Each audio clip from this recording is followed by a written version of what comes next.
प्रभु यीशु मसीह के नाम में नमस्कार मित्रों। इस समय आप ट्रांसवर्ल्ड रेडियो इंडिया द्वारा प्रस्तुत कार्यक्रम सत्य वचन देख रहे हैं। आप सबका मैं इस कार्यक्रम में सहृदय स्वागत करता हूं। मित्रों, परमेश्वर चाहते हैं कि हम में से कोई भी जन पाप के कारण अनंत विनाश में ना पड़े।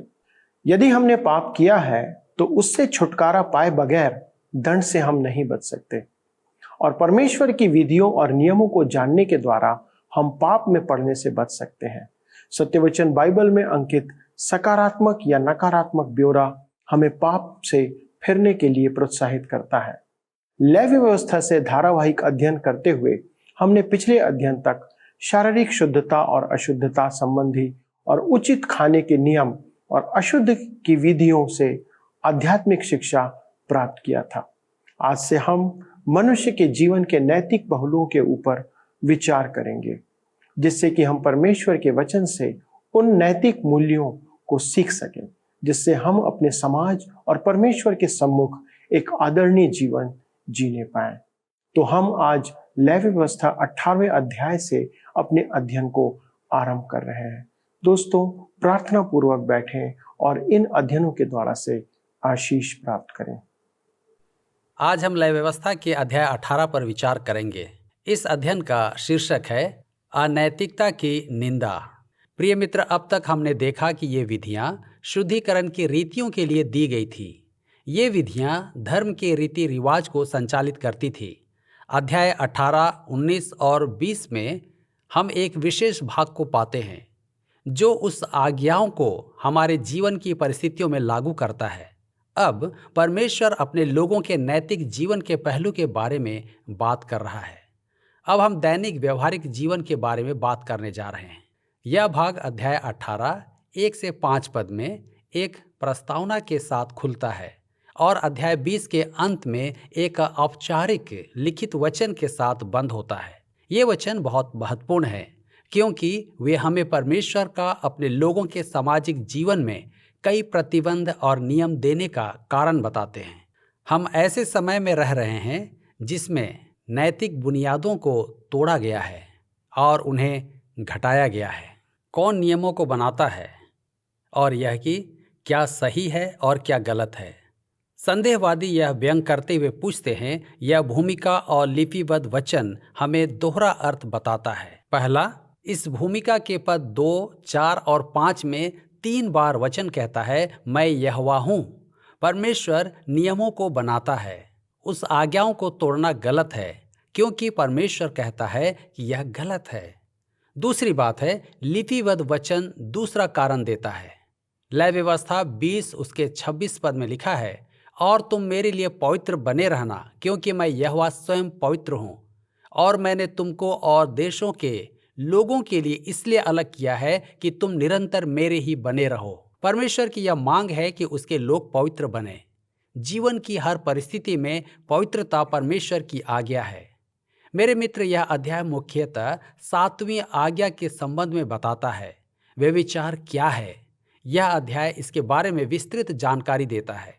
लैंगिक पाप या यौन संबंध का पाप ही इसका विषय है। ये सभी पाप हैं जो समाज को नाश करते हैं और साम्राज्यों के गिरने और पतन का भी कारण है। तो आइए अब हम प्रथम विषय सामाजिक मनाही के लिए प्रस्तावना का अध्ययन करें। लेवी व्यवस्था 18 अध्याय के 1 से 5 पद में लिखा है, फिर यहोवा ने मूसा से कहा, इस्राएलियों से कह कि मैं तुम्हारा परमेश्वर यहोवा हूँ। तुम मिस्र देश के कामों के अनुसार जिसमें तुम रहते थे न करना, और कनान देश के कामों के अनुसार भी जहाँ मैं तुम्हें ले चलता हूँ न करना, और न उन देशों की विधियों पर चलना। मेरे ही नियमों को मानना और मेरी ही विधियों को मानते हुए उन पर चलना। मैं तुम्हारा परमेश्वर यहोवा हूँ। इसलिए तुम मेरे नियमों और मेरी विधियों को निरंतर मानना। जो मनुष्य उनको माने वह उनके कारण जीवित रहेगा। मैं यहोवा हूँ। मेरे प्रियो, अभी अभी परमेश्वर के लोग मिस्र देश से बाहर निकले थे और वहाँ उन्होंने यह काम किए थे जो परमेश्वर की ओर से वर्जित थे। यह घृणित पाप जिनका हम आगे वर्णन करेंगे मिस्रियों के जीवन शैली थी। पापमय वातावरण के प्रभाव से परमेश्वर अपने लोगों को अलग करना चाहता था। वे कनान देश जा रहे थे जहां दूध और मधु की धाराएं बहती थी। लेकिन हाँ, कनान में इतना ही नहीं था, वहां कनानी भी थे। वे लोग भी अधर्मी थे। परमेश्वर ने देखा कि इस्राएल की संतान फंसी हुई है, जैसे हम कहेंगे शैतान और गहरे समुद्र के बीच, चट्टान और कठिन जगह के बीच में। मिस्री उनके पीछे थे और कनानी उनके आगे थे, और ये दोनों ही भयंकर अनैतिक थे। प्रिय मित्र, हम ऐसे दिनों में रह रहे हैं जिसमें लोग यौनाचार क्रांति की चर्चा करते हैं। मुझे आश्चर्य होता है कि उन्होंने लय व्यवस्था 18 अध्याय को नहीं पढ़ा। क्या मैं आपसे कहूं कि यह कोई नई बात बिल्कुल नहीं है। यह वही पुरानी अनैतिकता है जो मिस्र और कनान देश में थी। परमेश्वर कहता है, मैं यहोवा तुम्हारा परमेश्वर हूं और मैं परमेश्वर हूं। नियमों को कौन बनाता है? परमेश्वर नियमों को बनाता है। कोई कह सकता है, परंतु मैं उन्हें नहीं मानता। खैर, यह आपकी मर्जी है, लेकिन फिर भी परमेश्वर नियमों को बनाता है। 10 आज्ञाओं को तोड़ना गलत है, क्योंकि परमेश्वर कहता है कि यह गलत है। परमेश्वर की संतानों को यही पर्याप्त है। संदेहवादी किसी भी बात से संतुष्ट नहीं होगा, क्योंकि वह स्वयं अपने लिए नियम बनाता है और वह स्वयं ही अपना ईश्वर है। प्रिय मित्र, परमेश्वर ने जो कुछ भी उन दिनों में अनैतिक ठहराया, वह आज भी अनैतिक है। आइए हम नया नियम से सुने। पहला थिस्सलुनीकियों की पत्री 4 अध्याय उसके 5 से 7 पद में लिखा है, और यह काम अभिलाषा से नहीं और न उन जातियों की नाई जो परमेश्वर को नहीं जानती, कि इस बात में कोई अपने भाई को न ठगे और न उस पर दांव चलाए, क्योंकि प्रभु इस सब बातों का पलटा लेने वाला है, जैसा कि हमने पहले तुमसे कहा और चिताया भी था। क्योंकि परमेश्वर ने हमें अशुद्ध होने के लिए नहीं, परंतु पवित्र होने के लिए बुलाया है। इफिसियों की पत्री 4:17 से 19 में लिखा है, इसलिए मैं यह कहता हूँ और प्रभु में जताए देता हूँ कि जैसे अन्य जातीय लोग अपने मन की अनर्थ की रीति पर चलते हैं, तुम अब से फिर से ऐसे न चलो, क्योंकि उनकी बुद्धि अंधेरी हो गई है और उस अज्ञानता के कारण जो उनमें है और उनके मन की कठोरता के कारण वे परमेश्वर के जीवन से अलग किए हुए हैं और वे सुन्न होकर लुचपन में लग गए हैं कि सब प्रकार के गंदे काम लालसा से किया करें।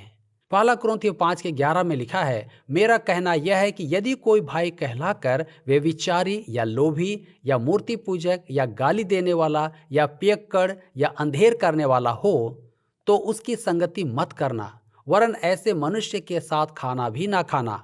दूसरा पत्रस 1:4 में लिखा है, जिनके द्वारा उसने हमें बहुमूल्य और बहुत ही बड़ी प्रतिज्ञाएं दी हैं, ताकि इनके द्वारा तुम उस तड़ाहट से छूटकर जो संसार में बुरी अभिलाषाओं से होती है, ईश्वरीय स्वभाव के सहभागी हो जाओ। मेरे प्रियो, नया नियम की पत्रियों में से ये अनुच्छेद आपसे और मेरे से बात कर रहे हैं। किसी भी आयु का क्यों ना हो, परमेश्वर की संतानों को पवित्र जीवन बिताने के लिए बुलाया गया है। पहला कुरिन्थियों 3:16 और 17 पद, इफिसियों 1:4 तथा पहला पत्रस 1:16 पद में हम देख सकते हैं परमेश्वर हमसे पवित्र होने के लिए कहता है। एक और दूसरी सच्चाई जिससे हम नहीं चाहते कि आप वंचित रहें। बहुत से लोग कहते हैं कि भीड़ में यीशु के पास लाने के लिए आपको वहां जाना है और उनके बीच रहना है, आपको उनके जैसा होना है। व्यक्तिगत रूप से और सामूहिक रूप से दोनों में उसका प्रयास किया गया। और क्या आप जानते हैं कि क्या हुआ? वे उन्हें सुसमाचार नहीं बता पाए, बल्कि वे स्वयं भीड़ के सदस्य हो गए। क्या मैं आपसे कहूं कि परमेश्वर ने हमें पवित्रता के लिए बुलाया है? प्रिय मित्र, परमेश्वर कहता है, मैं यहोवा परमेश्वर हूं। कोई कह सकता है, मैं तो मसीही नहीं हूं और मुझे उसमें कोई रुचि नहीं है। क्या मैं आपसे कहूं, परमेश्वर अपनी सर्वसत्ता की घोषणा करता है। परमेश्वर ने इस सृष्टि की रचना की और वही इसे चलाता है, और वह कहता है, मैं तुम्हारा परमेश्वर हूं। वह मेल मिलाप करने वाला परमेश्वर है। वह हमें जानता है, फिर भी वह हमसे प्रेम करता है। आइए अब हम दूसरे विषय की ओर चलें, निकट संबंधियों के साथ सहवास की मनाही। लय व्यवस्था 18 अध्याय के 6 पद में लिखा है, तुम में से कोई अपनी किसी निकट कुटुंबिन का तन उघाड़ने को उसके पास न जाए, मैं यहोवा हूँ। यहाँ स्पष्ट कहा गया है कि कोई भी अपने निकट संबंधी से शारीरिक संबंध न बनाए। यह संपूर्ण भाग 7वीं आज्ञा को आगे बढ़ाता है। ऐसे शारीरिक संबंध की मनाही है जिन दोनों में खून का रिश्ता हो। अब यह आगे कहता है, मैं यहोवा हूँ। लय व्यवस्था 18 अध्याय उसके 7 और 8 पद में लिखा है, अपनी माता का तन जो तुम्हारे पिता का तन है न उघाड़ना, वह तो तुम्हारी माता है, इसलिए तुम उसका तन न उघाड़ना। अपनी सौतेली माता का भी तन न उघाड़ना, वह तो तुम्हारे पिता ही का तन है। यह असहनीय पाप निकट संबंधियों के साथ सहवास के विरुद्ध चेतावनी है। फिर भी यह पाप कुरिन्थियों की कलीसिया में था। पौलुस ने बहुत ही कठोर शब्दों में उसकी निंदा की है। पहला कुरिन्थियों की पत्री 5 अध्याय उसके 1 पद में उसने लिखा है, यहाँ तक सुनने में आता है कि तुम्हें व्यभिचार होता है, वरन ऐसा व्यभिचार जो अन्य जातियों में भी नहीं होता कि एक मनुष्य अपने पिता की पत्नी को रखता है। इन्हीं पापों के बारे में लोग आज चर्चा करते हैं। परमेश्वर भी इसके बारे में बोलते हैं। मुझे मत कहिए कि आज ऐसा नहीं होता है। परमेश्वर ने स्पष्ट कहा है कि पाप क्या है। परमेश्वर इसमें कोई गलती नहीं कर सकता। लय व्यवस्था 18 उसके 9 से 15 पद में आगे लिखा है, अपनी बहन चाहे सगी हो चाहे सौतेली हो, चाहे वह घर में उत्पन्न हुई हो चाहे बाहर, उसका तन न उघाड़ना। अपनी पोती व अपनी नतनी का तन न उघाड़ना। उनकी देह तो मानो तुम्हारी ही है। तुम्हारी सौतेली बहन जो तुम्हारे पिता से उत्पन्न हुई वह तुम्हारी बहन है, इस कारण उसका तन न उघाड़ना। अपनी फूफी का तन न उघाड़ना, वह तो तुम्हारे पिता की निकट कुटुंबिन है। अपनी मौसी का तन न उघाड़ना, क्योंकि वह तुम्हारी माता की निकट कुटुंबिन है। अपने चाचा का तन न उघाड़ना, अर्थात उसकी स्त्री के पास न जाना, वह तो तुम्हारी चाची है। अपनी बहू का तन न उघाड़ना, वह तो तुम्हारे बेटे की स्त्री है, इस कारण तुम उसका तन न उघाड़ना। प्रियो, इस भाग में खून या विवाह द्वारा स्थापित संबंधों को विशेष रूप से संबोधित किया गया है। घरेलू परिस्थिति में संबंधी एक दूसरे के साथ रहते हैं, जहां व्यभिचार के पाप की संभावना हो सकती है। परमेश्वर ने इन्हें रोकने के लिए इन विधियों को दिया। मिस्री लोग ये पाप करते थे, विशेष करके जो पद 9 में है। फिरौन और टोलेमिस भाई और बहन के बीच में विवाह करवाते थे। शुरू में इसके विरोध में कोई भी नियम नहीं था। कैन और शेत को अपनी सगी बहन से विवाह करना पड़ा। अब्राहम ने अपनी आधी बहन से विवाह किया। हालांकि नियम ने इस प्रथा पर विराम लगा दिया। आगे लिखा है लय व्यवस्था 18 उसके 16 पद में, अपनी भौजी का तन न उघाड़ना, वह तो तुम्हारे भाई ही का तन है। इस पद के लिए एक अपवाद है और वह व्यवस्था विवरण 25 उसके 5 से 10 पद में वर्णित रिश्तेदारों को छुड़ाने के लिए संतान उत्पत्ति की व्यवस्था है। प्रिय मित्र, अब हम तीसरे विषय पर विचार करेंगे, विविध पाप की मनाही। लय व्यवस्था 18 उसके 17 और 18 पद में लिखा है, किसी स्त्री और उसकी बेटी दोनों का तन न उघाड़ना और उसकी पोती को व उसकी नतिनी को अपनी स्त्री करके उसका तन न उघाड़ना, वे तो निकट कुटुंबिन हैं, ऐसा करना महापाप है। और अपनी स्त्री की बहन को भी अपनी स्त्री करके उसकी सौत न करना कि पहले की जीवित रहते हुए उसका तन भी उघाड़े। यह संबंध खून के द्वारा नहीं परंतु विवाह के द्वारा है।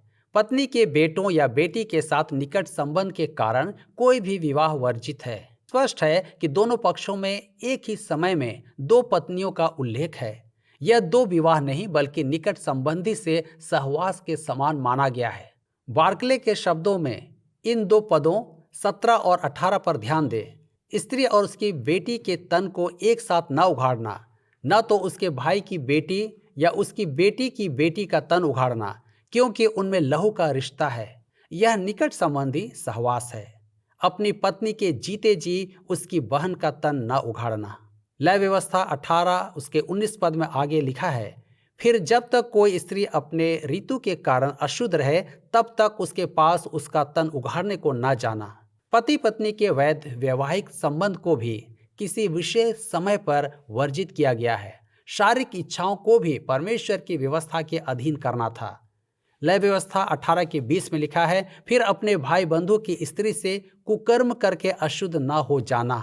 प्रिय मित्र, मेरा यकीन करें, परमेश्वर इस्राएली परिवार को उनके चारों ओर की अन्य जातियों के दुराचारी व्यवहार से प्रभावित होने से बचाने के लिए रुकावटें ला रहा था। स्वर्ग के परिवार को प्रतिबिंबित करना ही इस संसार के परिवार का काम है। पवित्रता का जीवन परमेश्वर के परिवार की पहचान है। आराधना करने के लिए मिलाप वाले तंबू में एक पवित्र स्थान था। इस्राएली राष्ट्रों को जीवित रहने के लिए परिवार एक पवित्र स्थान था।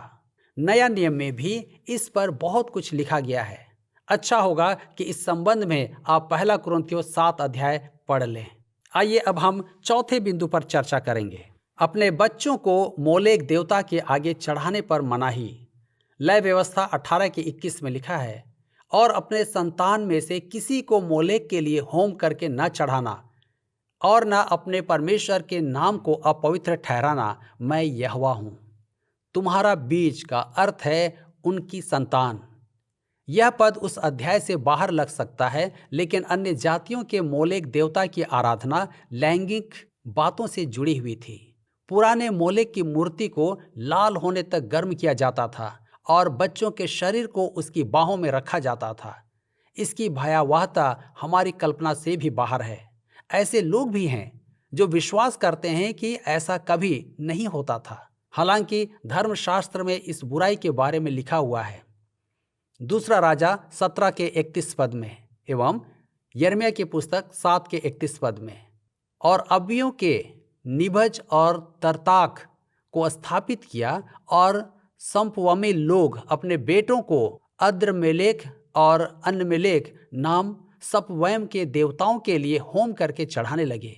और उन्होंने हिन्नोम वंशियों की तराई में तोपेत नाम ऊंचे स्थान बनाकर अपने बेटे बेटियों को आग में जलाया, जिसकी आज्ञा मैंने कभी नहीं दी और न मेरे मन में वह कभी आया। यह भयानक प्रथा परमेश्वर के पवित्र नाम का अनादर करती है। लय व्यवस्था 20 के 3 में अन्य जातियों ने इस अस्वाभाविक क्रूर प्रथा से सच्चे परमेश्वर के नाम को अपवित्र किया था। उत्पत्ति से प्रकाशित वाक्य तक बच्चों से परमेश्वर का प्रेम जग जाहिर है। प्रभु यीशु ने कहा, बच्चों को मेरे पास आने दो, उन्हें मेरे पास आने से न रोको। अब आइए हम 5वें विषय पर विचार करें, विकृत शारीरिक सहवास की मनाही। लय व्यवस्था 18 के 22 में लिखा है, स्त्री गमन की रीति पुरुष गमन न करना, वह तो घिनौना काम है। प्रिय मित्र, परमेश्वर इसकी निंदा करता है। पुराना नियम में उसने इसकी निंदा की है, नया नियम में भी वह इसकी निंदा करता है। रोमियो की पत्री 1 अध्याय उसके 24 से 28 पद में लिखा है, इस कारण परमेश्वर ने उन्हें उनके मन की अभिलाषाओं के अनुसार अशुद्धता के लिए छोड़ दिया कि वे आपस में अपने शरीरों का अनादर करें, क्योंकि उन्होंने परमेश्वर की सच्चाई को बदलकर झूठ बना डाला और सृष्टि की उपासना और सेवा की, न कि उस सृजनहार की जो सदा धन्य है। आमीन। इसलिए परमेश्वर ने उन्हें नीच कामनाओं के वश में छोड़ दिया, यहाँ तक कि उनकी स्त्रियों ने भी स्वाभाविक व्यवहार को उससे जो स्वभाव के विरुद्ध है बदल डाला। वैसे ही पुरुष भी स्त्रियों के साथ स्वाभाविक व्यवहार छोड़कर आपस में कामातुर होकर जलने लगे, और पुरुषों ने पुरुषों के साथ निर्लज काम करके अपने भ्रम का ठीक फल पाया। और जब उन्होंने परमेश्वर को पहचानना न चाहा, इसलिए परमेश्वर ने भी उन्हें उनके निकम्मे मन पर छोड़ दिया कि वे अनुचित काम करें। यशायाह 48 के 22 में परमेश्वर कहता है, दुष्ट के लिए कोई शांति नहीं है। लय व्यवस्था 18 के 23 पद में लिखा है, किसी जाति के पशु के साथ पशु गमन करके अशुद्ध न हो जाना, और न कोई स्त्री पशु के सामने इसलिए खड़ी हो कि उसके संग कुकर्म करे, यह तो उल्टी बात है। प्रिय मित्र, अगर आप सोचते हैं कि यह बुरी प्रथा आज नहीं है, तो अपने शहर के पुलिस विभाग से इसका पता लगाएं, वे आपको बताएंगे। आइए अब हम अंतिम विषय पर विचार करेंगे, फलस्तीन में रहने वाले राष्ट्रों को उनके पापों के कारण निकाला जाना। लय व्यवस्था 18 उसके 24 से 25 पद में, ऐसा कोई भी काम करके अशुद्ध न हो जाना, क्योंकि जिन जातियों को मैं तुम्हारे आगे से निकालने पर हूँ, वे ऐसे काम करके अशुद्ध हो गए हैं, और उनका देश भी अशुद्ध हो गया है। इस कारण मैं उस पर उसके अधर्म का दंड देता हूँ, और वह देश अपने निवासियों को उगल देता है। घिनौने और अति दुष्ट पाप के कारण ही फलस्तीन में रहने वालों को निकाला गया था। जो कुछ भी देश में हो रहा था, वह सब परमेश्वर के लिए असहनीय था। प्रिय मित्र, वह देश परमेश्वर का था। परमेश्वर उस देश का अधिकारी व मालिक था। इसी प्रकार से आप और मैं इस धरती पर रहते हैं। हमारा 70 वर्ष सिर्फ एक लीज या पट्टा है। इस धरती का मालिक परमेश्वर है और वही उसे चलाता है। अच्छा होगा कि हम उसके कामों में साथ दें। यह धरती परमेश्वर की है, उसी का काम है जो अंत तक बना रहेगा। लय व्यवस्था 18 उसके 26 से 30 पद में लिखा है, इस कारण तुम लोग मेरी विधियों और नियमों को निरंतर मानना, और चाहे देशी चाहे तुम्हारे बीच रहने वाला परदेशी हो, तुम में से कोई भी ऐसा घिनौना काम न करे, क्योंकि ऐसे घिनौने कामों को उस देश के मनुष्य तो तुमसे पहले उसमें रहते थे, वे करते आए हैं। इसी से वह देश अशुद्ध हो गया है। अब ऐसा न हो कि जिस रीति से जो जाति तुमसे पहले उस देश में रहती थी उसको उसने उगल दिया, उसी रीति जब तुम उसको अशुद्ध करो तो वह तुमको भी उगल दे। जितने ऐसा कोई घिनौना काम करे वे सब प्राणी अपने लोगों में से नाश किए जाएं।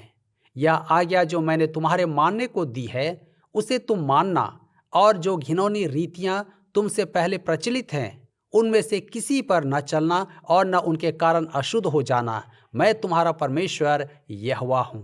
प्रिय मित्र, परमेश्वर अपने लोगों को दोहरी चेतावनी देता है कि अगर वे वही जीवन शैली अपनाएंगे तो उनसे पहले वहाँ के लोगों ने अपनाई थी, तो वही न्याय उन पर भी या वैसा ही न्याय उन पर भी आ पड़ेगा।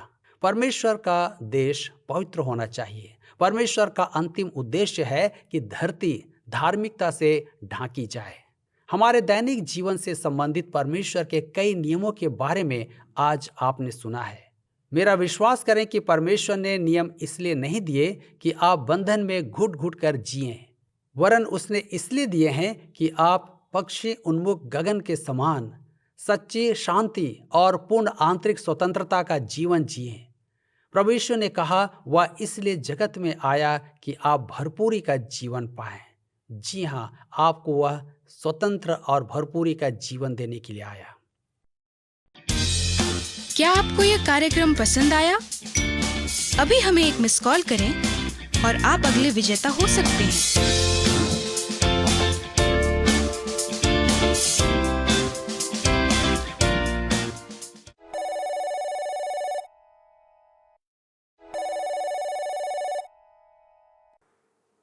प्रिय दर्शकों, परमेश्वर नहीं चाहते हैं कि हम मनुष्यों के साथ परमेश्वर का संबंध कभी भी विच्छेद रहे।